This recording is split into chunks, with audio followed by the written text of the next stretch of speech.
P.E.P.S Plasma Car event.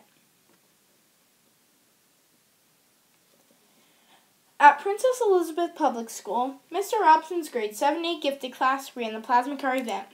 We ran the Plasma Car event to educate, raise awareness, and potentially put a stop to impaired and distracted driving. It took days of planning, but eventually we were ready to run the event. We decided that our Plasma Car event would have two parts. The first part of the event was the education station. The education station allowed Mr. Robson's students to educate and share their knowledge with other students on impaired and distracted driving. The education station taught students the effects, causes, facts, consequences, and more of impaired and distracted driving. In the education stations were surveys that students completed before and after the presentation to see what they learned, their opinions on impaired and distracted driving, and some multiple-choice real-life situations and what their reaction would be. After we compiled the data from the survey, we seen that many students did learn a lot from the education station. The second part of the Plasma Car event was the simulation station. At this station, the students were able to drive on the plasma cars on a course normally with no impairment or distracted while texting a pre-chosen message of, "Hey, how's it going? Be there in 5 minutes," and while impaired by wearing fatal vision goggles.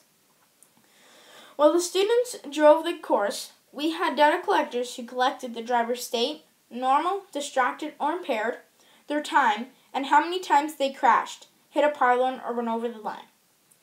This is the course the students drove on. Once the students were done the course, if they went over the line or hit a pylon, they would then get a slip for each time they did, giving them a real-life consequence that could have happened as a result of that crash. Mr. Robson's class made a hypothesis that the times would be quicker with less crashes while driving normally, and that there would be longer times and more crashes while driving distracted or impaired. After we looked at all the data, we seen that our hypothesis was indeed correct.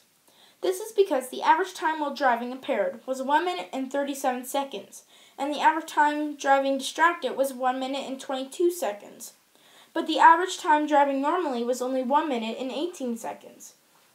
Another way we know our hypothesis was correct is because the average amount of crashes while driving distracted or impaired is higher than the average amount of crashes while driving normally. The average number of crashes while driving impaired was 3.09. The average number of crashes while driving distracted was 6.3. And the average number of crashes driving normally was only 2. So in conclusion, the P.E.P.S Plasma Car event was a huge success and educated students and raised awareness about impaired and distracted driving. We hope one day you will come to the P.E.P.S Plasma Car event.